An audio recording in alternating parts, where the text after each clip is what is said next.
அனைவருக்கும் வணக்கம். நான் நித்யா. நம்ம ஒரு சூப்பரான ஒரு புக்கை பற்றி பார்த்துட்ருக்கோம். என்னென்னு இந்த புக்கோட நேம் பார்த்தீங்கன்னா, பணக்கார தந்தை, ஏழை தந்தை. திரு ராபர்ட் கியோசாகி அவர் எழுதின புக்கு. இந்த புக்கு எதுக்காக அப்படின்னு பார்த்தீங்கன்னா, பணக்காரர்கள் வந்து தங்களோட குழந்தைகளுக்கு கற்றுத்தருகின்ற பெரும் பணம் ஈட்டுவதற்கான ரகசியமாக வந்து இந்த புக்கை வந்து சொல்கிறாங்க. ஸோ இன்றைய அளவிலும் வந்துட்டு பெஸ்ட் செல்லராக வந்து இந்த புக் வந்து இருக்குது. ஸோ அதில் வந்து நம்ம ஆல்ரெடி அத்தியாயம் 3 வரைக்கும் வந்து முடிச்சிருக்கோம். இப்போ 4வது அத்தியாயம் வந்து பார்க்க போகிறோம். இந்த 4வது அத்தியாயத்தில் வந்து எதை பற்றி சொல்லியிருக்காருன்னு பார்த்தீங்கன்னா, வரிகள், அதாவது நம்ம இன்கம் டேக்ஸ் வந்து பே பண்ணுறோம் இல்லைங்களா? ஸோ அது எந்த மாதிரி வந்து ஸ்டார்ட் ஆச்சு, அதே மாதிரி இந்த வணிக நிறுவனங்களோட சக்தி, ஸோ அதை பற்றி தான் இந்த அத்தியாயத்தில் வந்து சொல்லியிருக்காரு ஆத்தர். ஸோ இதில் வந்துட்டு ஒரு சின்ன கதையோடு ஆரம்பிக்கிறாங்க. என்னென்னு பார்த்தீங்கன்னா, ராபின்ஹுட் அப்படின்னு சொல்லிட்டு ஒருத்தர் இருப்பார் இல்லைங்களா?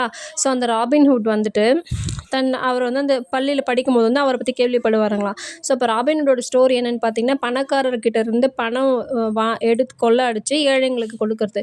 அதாவது நம்ம இன்னும் சொல்ல போனோம்னா, நமக்கு தெரிஞ்ச மாதிரி சொல்லணும் பார்த்தீங்கன்னா, இந்த ஜென்டில்மேன் படத்தில் அர்ஜுன் பண்ணுவார் இல்லைங்களா? ஸோ அந்த மாதிரி ஸோ பண்ணுவாங்க. ஸோ அதை வந்து பார்ப்பாருங்களாம்.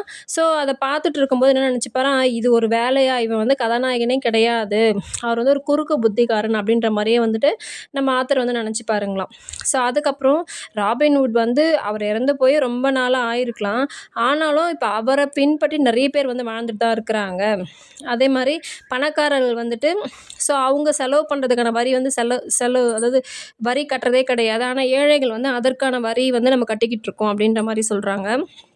அதுக்கப்புறம் பணக்காரர்கள்கிட்ட இருந்து ஏழைகிட்ட வந்து கொடுக்க வேணும் அந்த எண்ணமும் ஏழைகளுக்கு, நடுத்தர வர்க்கத்தினருக்கும் அதிக வலியை வந்து ஏற்படுத்தியிருக்குது அப்படின்னு வந்து இந்த இதில் வந்து சொல்கிறாரு.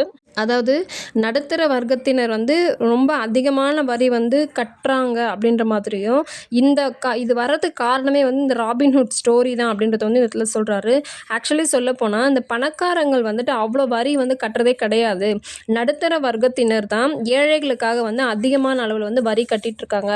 அதுவும் கல்வி அறிவு பெற்றவங்க தான் வந்துட்டு அதிக வருவாய் ஈட்டுகின்ற நடுத்தர வர்க்கத்தினர். ஸோ நடுத்தர வர்க்கத்தினர் தான் வந்து ஏழைகளுக்காக வரி கட்டுகின்றார்கள்.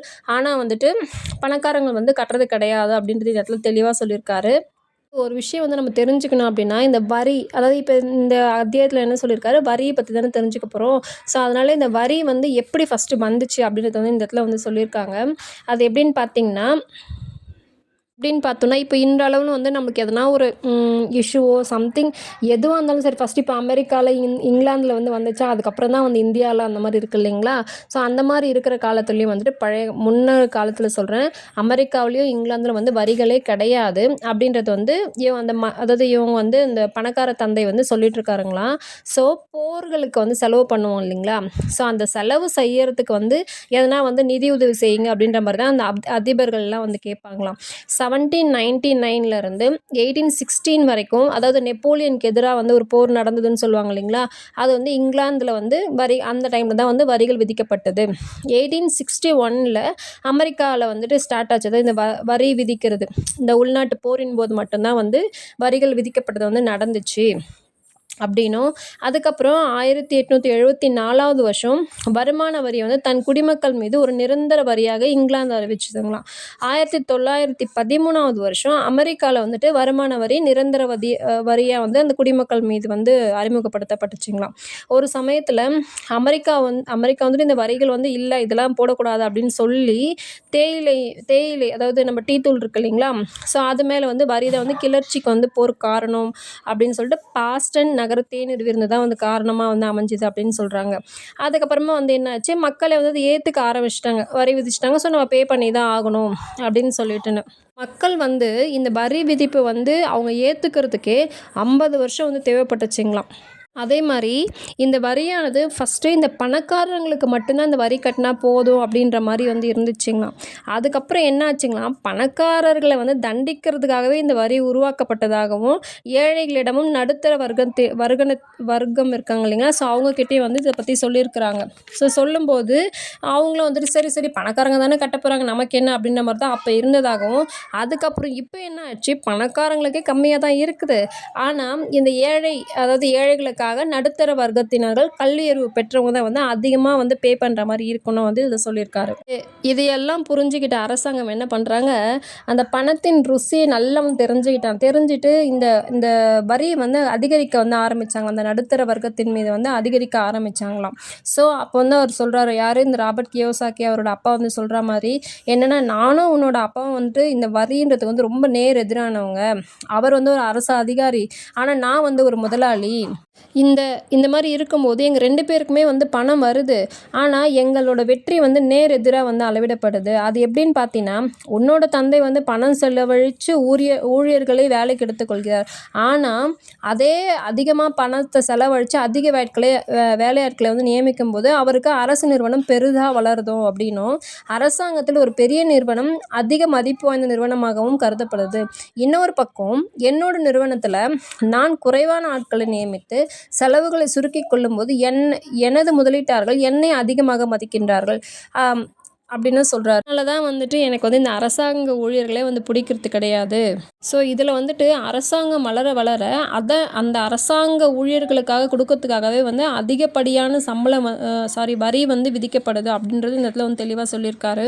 இந்த இடத்துல அவர் இந்த அரசாங்க ஊழியர்கள் இருக்காங்க இல்லையா, அவங்கள வந்து ரொம்ப சோம்பேறி, திருடர்கள் அப்படியும் இவரோட பணக்கார தந்தை வந்து சொல்லுவாங்களாம், பணக்காரர்கள் அனைவரும் பேராசை கொண்ட குறுக்கு புத்திக்காரர்கள். அவர்களிடம் இருந்து அதிக வரிகள் வசூலிக்கப்பட வேண்டும் என்று என் ஏழை தந்தையும் கூறியதை 10 வயதிலிருந்தே நான் கேட்டு வந்துள்ளேன் அப்படின்னு சொல்லியிருக்காரு. இருப்பினும் இந்த இடத்துல என்ன சொல்கிறாங்கன்னா, வரிகளின் வரலாற்றை வந்து நம்ம படித்து பார்க்கும்போது ஒரு சுவாரஸ்யமான கண்ணோட்டம் வந்து வெளிப்படுது.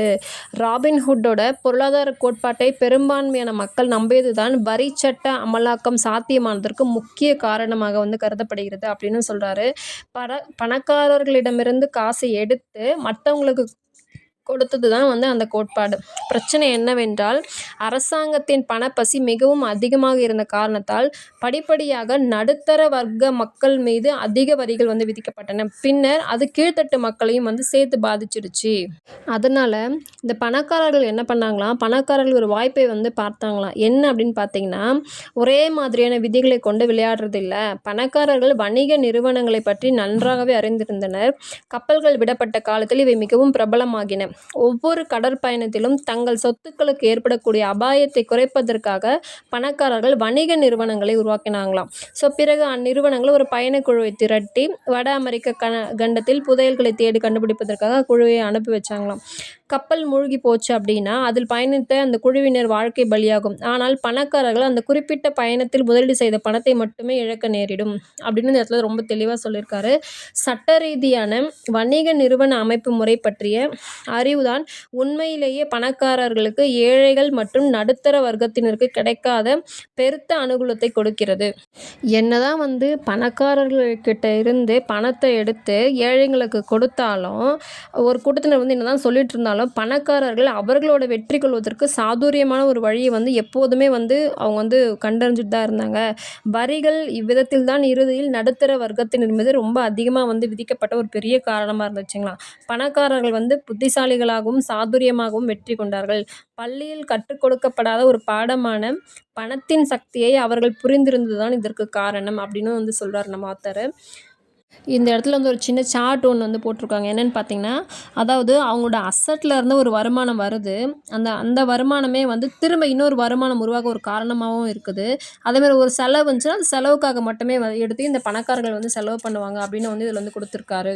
அதே மாதிரி இந்த பணக்காரர்கள்கிட்ட இருந்து பிடுங்கி இப்போ வந்து நடுத்தர வர்க்கத்தினருக்கு கொடுக்குது அப்படின்னு சொல்லிட்டு வரும்போது, அந்த சட்டம் வந்து அமல்படுத்தப்பட்டதுக்கு அப்புறமா அரசாங்க கஜானாவுக்குள்ள வந்து நிறைய பணம் வந்து புழங்க துவங்கி இருக்குது. ஸோ அந்த துவக்கத்தில் வந்து மக்கள் வந்து ரொம்ப மகிழ்ச்சியாக இருந்தாங்களாம். அது நம்மளுக்கு இல்லைல்ல, அவங்களுக்கு தான் அப்படின்ற மாதிரி. ஆனால் அரசாங்க பணம் அரசாங்க ஊழியர்களுக்கு மட்டுமல்லாது பணக்காரர்களுக்கும் வந்து சேர்த்து தான் கொடுத்துருக்காங்க. வேலை மற்றும் ஓய்வூதியம் என்ற வடிவில் அரசாங்க ஊழியர்களுக்கு வந்து பணமாக கொடுத்துருக்காங்க அப்படின்னு வந்து இதில் சொல்கிறாரு.